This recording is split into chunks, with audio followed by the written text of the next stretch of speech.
So I'm just making an update. I haven't made a video in a few days. I had a really good sunbathing day yesterday. It's been cloudy pretty much every day for the beginning 3 weeks, first 3 weeks of February, and yeah, I wanted to say that a friend came over 2 days ago and he bought me a 200 pound Hoover, which I'm really impressed by because I haven't seen him in for a long time, and I don't know, but I'm very grateful. My house was getting messier and messier, and when your house is messy, you just feel really depressed. And I was saying online that I felt like I didn't, like I wanted to tidy up, but I didn't have the motivation. And then he came, and I did, and I feel so much better. It almost feels like spring, even though it's still February. So spring has come earlier because of this. But yeah, I he's cheered me up by that by that, and my oven looks really clean now as well. He helped me clean the kitchen. But yeah, I've got a Hoover. It's really nice. But I'm wondering what's like the original cost of it, because it was £200, but it's got kind of quite a lot of, it's got a few scratches on it, but it makes me think that if that's what it is, then what's like the original price? I know Hoovers can be like, I don't know, you can get them for like £1,000 or 300 or £500 or 400. I don't know how much Hoovers are, but I think it's a good one. It's got a lot of strength to it. The one that I had is cute and I like it because it's small, but the suction isn't very good, and it broke. And then it broke again, and then it broke again. It broke in quite a few places. Like the handle broke 2 days ago, but the bit where the thing goes in, it's got like a cap, and one side broke and then the other side broke, but there was still some way of like keeping it in hold. But yeah, that started becoming loose, so basically I needed to get a new one, but because I was convinced that something's going to happen in a few weeks, I didn't, because I'm convinced that that this is going to be over soon, and I'm going to be going to America and live in some sort of big mansion.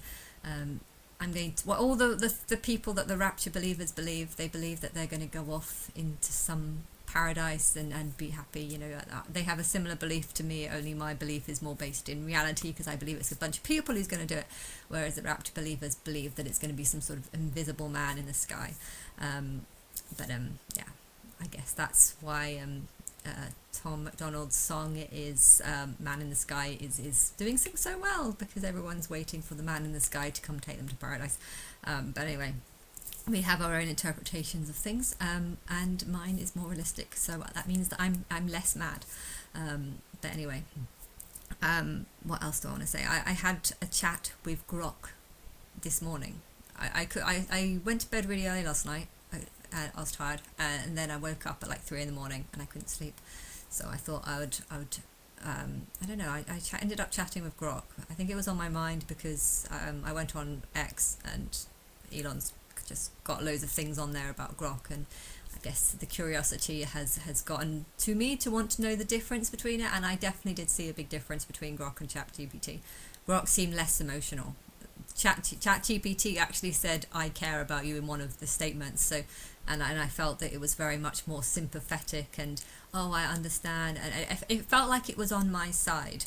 Whereas with Grok, it felt like I was talking to a guy who didn't believe me, because the majority of the internet doesn't believe my claims. The majority of the internet believes this and that and this and that, and I felt like it kept wanting to tell me that I was wrong without being rude. It wasn't being rude, and it was also being open-minded. It was open-minded, and it was direct, but yeah, it just felt more like I was talking to a male rather than a female, and I felt like, though, that makes it a lot more controllable.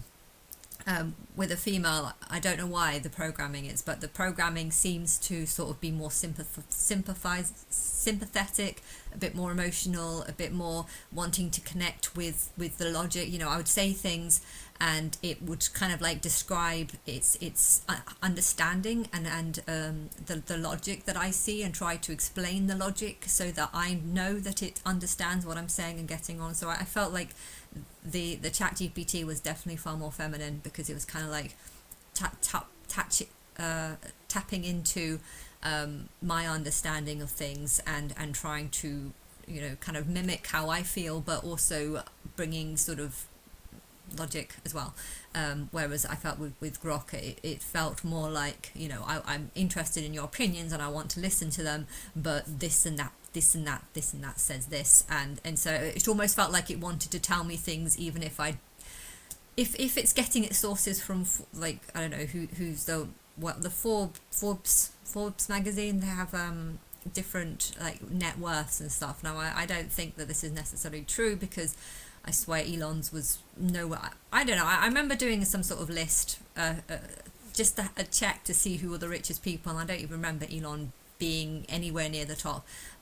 So I mean, I can't remember who was at the top, but I have occasionally over the last 10 years looked to see if there are any rich males that are single, and I never found any, or I didn't obviously find any. Either my brain was deliberately blocking him out for some reason, or I don't, or maybe he just wasn't there. I don't know, but I've only heard about him for about 2 years now, or maybe a year and a half, and so I don't know, but I feel like there's a ton of information on the website that is written by billionaires or just rich people who own big companies, and it's all fake, and it's all not true. But when I was talking with Grok, I felt like it had a strong need to want to tell me the facts that are presented on some sort of list of reliable sources, and I just got a strong feeling that the reliable sources are different in Chat GPT versus the I don't know, it just and also the comment about you would need, if I wanted to use Elon as a donor, I would have to give him more compelling evidence or something like that, and I felt like that to me is exactly what it should say, because that's a serious matter. You need to have compelling evidence, but if I'm also claiming to be God, then I feel like that is but it didn't quite understand that. So it's not that it's less intelligent, it's just I felt like its programming of wanting to do or advise what's sort of humanly knowledgeable. It's human knowledge to want to know everything about the donor you're going to use, if you use a donor and stuff, whereas someone that's more connecting with my ability or my senses would probably answer it in a slightly different way, acknowledging the fact that I think I'm God, hence I'm different to everyone else, and hence giving good reason. So I felt like that was, it definitely felt like a masculine versus feminine. But yeah, I also had another random idea. I just want to put like this idea out there, because I don't know if it will happen or not. But I want the one world government to be kind of like eventually owning like the world's wealth. Like for money to be fair, you have to have a certain amount of wealth that's like gold, and then you have to have some sort of regulation so that people can't just invent money. I've heard of banks just inventing money and loaning out money that they don't have so that they can make interest on money they don't have, and I don't know if this is possible, but I heard that this happened in England. Did they put the stop to it? Is there people monitoring it? No one. People at the bottom don't want this sort of one world monetary system where everything's controlled, and where there's a man with the key to all the money or something. People don't want that, but at the same time you kind of need to have that for everything to be fair, because how do you know that the money is in America? How do you know the money is in England? Or if one country has huge amounts of wealth and yet there's absolutely no gold in their mine, then do they have wealth? I mean, technically money is only what people buy it, and if the system is just the banking system, and if the banking system is not backed up by anything, but it's just being said that it's backed up, I would understand why you would want to portray this, because you don't want poorer countries to think that they're extremely wealthy when really a lot of people are underskilled and they don't have the ability. It's complicated, because I don't know.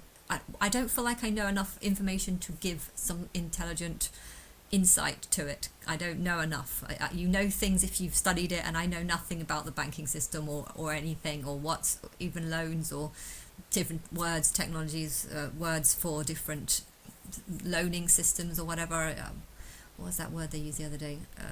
Sanction or something else. I don't know, can't remember. But I just, there should be one world that has, has a grasp and has a fairness of the whole world, and a sort of knowledge of which countries actually have wealth, and how do you determine this? Why would you want to live in a desert in the middle of Africa and have a mansion when you could live in a country that's, has loads of shops and loads of things you can do and loads of activities, or Disneyland or things like this? Why that to me is wealth, where there's lots of things to do and you're not just stuck in the middle of nowhere because you've just stolen a bunch of money and you're hiding from the rest of the world. That there needs to be some sort of thing that stops people from taking out massive loans in one country just to run off to another country. That's another thing that needs to be addressed. If you do buy a big house and you have a 20% mortgage and you can't pay the rest, can you just run off to a different country and then just never go back to America? And how do they get their money back? Because there's other people that might have wanted to move into that house and live in that house, and therefore money is, and I've heard of people just writing off money, which doesn't make any sense. If you've taken out money, you can't just say, oh, I've paid it back. Okay, I haven't paid any interest on it, and okay, I sold it for a house that's worth a lot, and I've made a huge amounts of money on it, and the bank has made nothing because I've given them nothing, or if I've only given them a certain amount, which is not what I agreed, but what someone else would have paid if they had have taken the mortgage out instead. I don't know if you understood this. Maybe I'm talking too fast, but I don't know. There needs to be some fair system, and I don't know how to fix it. But when I was rewriting that page about marriage, how marriage is like the best deal if the other person dies, and I don't know if this is an idea, but there could be an idea as having some sort of trick groom or trick marriage. Find out who knows that or believes that I might be Christ, or Babylon, or God's wife, or whatever, and who wants to sign in some sort of form to say that you're married to me or whatever, and wives, if they've got a wife already, they can both marry me or whatever, and then when they die it would kind of pass over to me. But it would be done in a very trick way, because you would have to have technically, if they don't die, then it's fine, but I don't want to be marrying people that are getting on. This is what I was thinking. It's hard to explain because I don't really know what I'm explaining. But if you marry someone and they get into divorce, you've actually just found yourself at a loss, and therefore you don't want to be marrying people that might go off and get into massive debt, because then you might end up having to pay some of that debt back. So you don't want to marry those kind of people. But when it comes to people that have lots of wealth, it is good to marry them, because all that wealth becomes yours. Now, I don't want the wealth for myself. I mean, there's only so much money that I can spend myself, but I would want the wealth to go into some sort of one world government system. And I don't know what's the best way of doing this. I mean, maybe it is just a case of saying that I'm God, and then just finding people who know about money and then getting them to sort it out. I know my godfather's a banker, so he might know more than me, but I don't actually know. I don't really know. I just I think it's a sign. My godfather is a banker. I think that's a sign. The godfather over humans are just people who are at the top, and people who have all the money have all the power, and if that's bankers, then that's great. But then again, I know that there might be some corrupt bankers and stuff, and you need to think about, when you die, you're going to be born somewhere else, and you don't know, you might be poor. Hence, you need to create a system that is fair for everyone and gives everyone a chance, unless, of course, they are just stupid. You need to create a system that gives the smart, intelligent, hardworking people a fair chance, and the dumb, lazy, stupid people, there might be some illnesses or something.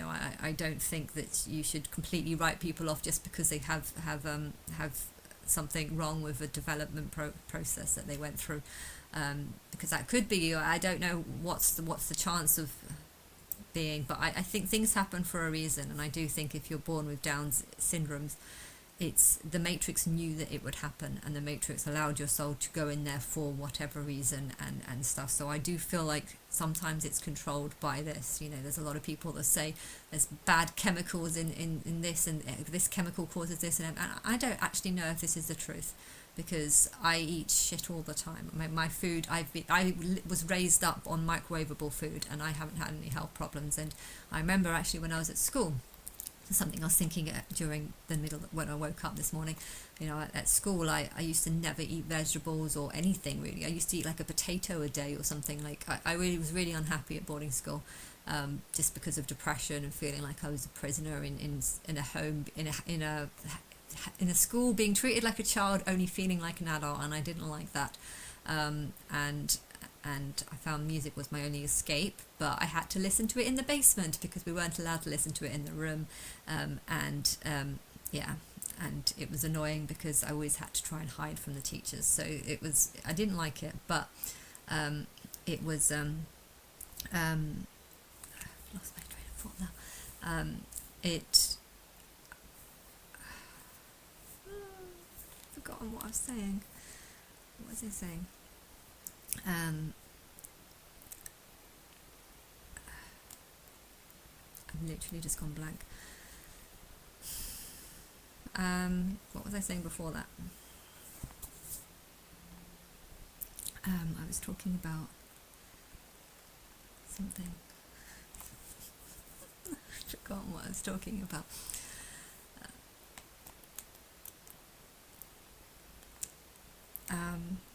Grok? Was I talking about Grok? I